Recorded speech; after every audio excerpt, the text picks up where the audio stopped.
Considering the increasing rumors that Sony is developing a new portable console, and not for streaming like the Portal, but a fully standalone device, why not revisit the legendary PS Vita? It was too ahead of its time, which led to its downfall, but now it's regaining popularity thanks to fans and modding. So, what makes it so interesting? Is it worth buying, and what can it actually do? I'll tell you all about it in this review. So, support the video with a like, subscribe to the channel, and let's get started.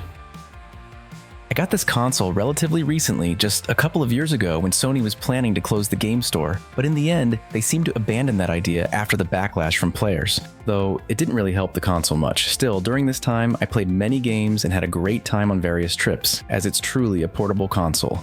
You can easily toss it into a backpack pocket, bag, or even a jacket pocket if you have a screen protector to avoid scratches and enjoy playing games outside. However, not for long, at least in my case, the console quickly ended up on the shelf. But let's go over everything step by step. Let's start with the models, as there are 3 versions of the console: the Fat, Slim, and TV box. The latter is basically just the hardware of the portable console, but without a screen, though it can connect to a TV. It might work as a cheap time killer for a few bucks, but there's no point in going into detail about it. It's better to focus on the portable consoles themselves. The first is the Fat model, clearly the best in terms of components, with solid build quality and an OLED screen, which can burn in, but you can still find one in good condition. It has a flawless design and finally features 2 analog sticks. While now it seems ordinary, after the PSP with just 1 stick where you had to control the camera with buttons and shooters, it's much more convenient. So much so that even now when you pick up the console, it doesn't feel outdated. The design was definitely ahead of its time and still looks great today. Though the same can't be said for the ergonomics. Specifically, the rear grip areas are too small, which sometimes causes your finger to slip onto the touchpad in certain games, leading to misclicks. By the way, one of the console's innovations was the rear touchpad, which allowed for additional controls in some games. But as always, only the internal studios used it, with a few exceptions from a handful of enthusiasts, making the panel nearly useless over time. And even in the games where it's used, while it seems interesting at first, like something new, it eventually becomes more tiring, feeling like a feature just for the sake of having one. And there's plenty of that here. For instance, if many didn't understand why the DualShock had a touchpad, at least it didn't interfere with gameplay. But here, the developers decided that the console's features needed to be fully utilized, incorporating all its capabilities. In some cases, this looks and plays really well, like the gyroscope in Gravity Rush. But then you have games like Uncharted, where you have to trace different patterns with your finger on the touchscreen. Initially it's interesting, but after a while, doing the same thing gets tiresome, especially since you have to keep repositioning your hand. The issue isn't with the gameplay itself, but with the lack of alternatives. For example, Nintendo gives you options. Use the touchscreen or the sticks, whichever you prefer. By the way, a review of the Nintendo Switch was recently posted on the channel, feel free to check it out. But here, it seems like the developers didn't think about that. Though, considering how many games had these issues like Little Big Planet, where you had to move platforms by swiping, again repositioning your hand, it's possible that this was Sony's request. Still, in some games, it just feels like a gimmick for the sake of having one, which third-party studios didn't utilize. But the addition of cameras was something else. At a time when you had to buy a separate camera module for the PSP, here there were 2 built-in cameras, front and rear, allowing not only for taking pictures, but also for use in games with special 3D cards. Of course, there were some oddities. In Uncharted, you had to point the camera at a light source, presumably the sun, to reveal manuscripts, which in theory sounds really cool. But at night, for obvious reasons, this was a bit inconvenient, and there's plenty more like that. However, these ideas don't tend to irritate. They just kind of exist, like in Tearaway, where the camera captured your face to show the surroundings, or when blowing into the microphone caused a storm, which, as it turns out, didn't first appear in the DualSense, and so on. It looks kinda cool if you don't get too obsessed, but most of it was simply unused.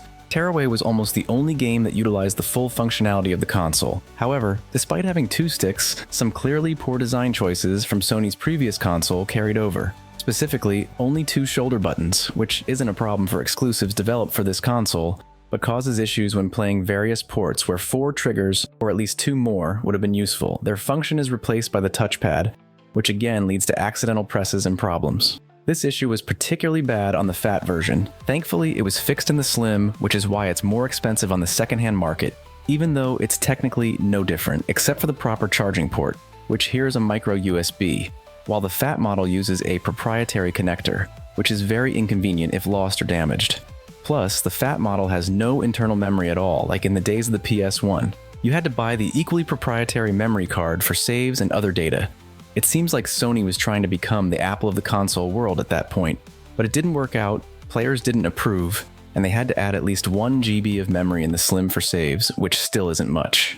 Thankfully, with a Jailbreak, even on the Fat model, you can use regular memory cards, but only through an adapter in the cartridge slot. In fact, the console's huge success is largely tied to its Jailbreak, as paradoxical as that may seem. Thanks to third-party software, enthusiasts continued to support the console instead of the company itself, which almost immediately abandoned it, fearing the rise of mobile gaming, turning the console essentially into an accessory for the PS4 to stream games. Now they've decided to return, but hopefully they won't make the same mistakes. After all, if they had continued to support the Vita, it could have been a great competitor to Nintendo. And as everyone knows, when there's competition, we as players ultimately benefit. Nevertheless, if the Vita connects to the PS4 without any issues and it's actually fun to play, though not very convenient due to the small screen, not-so-sensitive sticks, and the lack of triggers replaced by the touchpad, then with the PS5, you have to connect using third-party software and, of course, a jailbreak. As a result, the image starts breaking up, lagging, and input delay and other issues appear. Although, I'll repeat, it works more or less fine with the PS4. But instead of buying Project Q, which has no games of its own, it's better to get a Vita, since it has plenty of games. Even since its release, there's been a perception that there are no games, and that might have been the case if not for the fans. You can count the big AAA titles on 2 hands, like Uncharted, Gravity Rush, Spider-Man, Borderlands 2, Call of Duty, and Assassin's Creed, from the usual 3D ones to 2D, and a few more. The rest are either indies like Telltale Games Adventures or Hotline Miami, or even fan-made ports of various other games. Thanks to them, there's something to play on the console. Of course, many of these games are ported from Android, including different GTA titles, since the console doesn't have its own unique version. Also Max Payne, Bully, Heroes of Might and Magic, the first 2 canonical Fallout games, which I finally got to play on this console, the original Resident Evil, and so on. In general, there are plenty of old but iconic games that help shape the gaming industry. To reminisce or experience them for the first time, especially in a portable format, the Vita is perfect. And that's not even counting the various emulators. Not just RetroArch, which honestly works poorly here, but other emulators too. Again, the community is active, constantly releasing something new, including a full PSP emulator, where with mods you can even connect the second stick, which works in most 3D games. Considering the prices of the PSP, this makes the Vita even more appealing. After all, it's not just a console anymore, it's a real portable gaming station. And by the way, the battery life isn't bad either. In mine, with a decent battery, it lasts about 3.5 hours of playtime without issues. And here comes the question, is it really worth getting it? The answer is not as clear-cut as the advantages of this console. There's no issue with the Vita itself, only with its unreasonable price. Right now, you can find it for around $150 on average. If you're lucky, maybe $100, but I haven't found it for less. Though a couple of years ago, when I bought it, the prices were much more reasonable. And considering that for the same $150, you can get a used Switch Lite, which is still relevant with a larger game library, including Witcher, Doom, the recently ported RDR, and more games that keep coming out. Yes, you'd have to buy them, since hacking the Switch isn't free. At the very least, you need to buy a chip, and at most, pay for installation as well, which undoubtedly makes the console more expensive than the Vita, which can be hacked at home in 5 minutes following an online guide.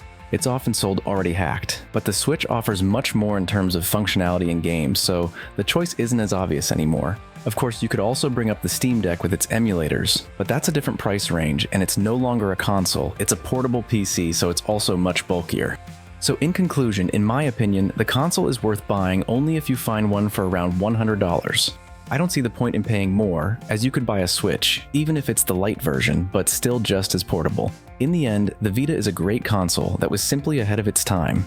Had it been released in 2017 alongside the Switch, it would have undoubtedly generated more hype and interest, even with the hardware it has. And if you've never played a PSP or want to revisit it, it's better to pay extra and get a PS Vita with more functionality and a second stick. In addition to retro emulators, it has its own games as well as community ports. The Vita community is one of the pillars that keeps the love for this console alive. I haven't encountered such loyal people anywhere else. They continue to support the handheld, and if needed, they'll help with any question on the forums. This is also proven by its high price, because if there were no demand, the price would be much lower. So, I think the question of relevance should be closed.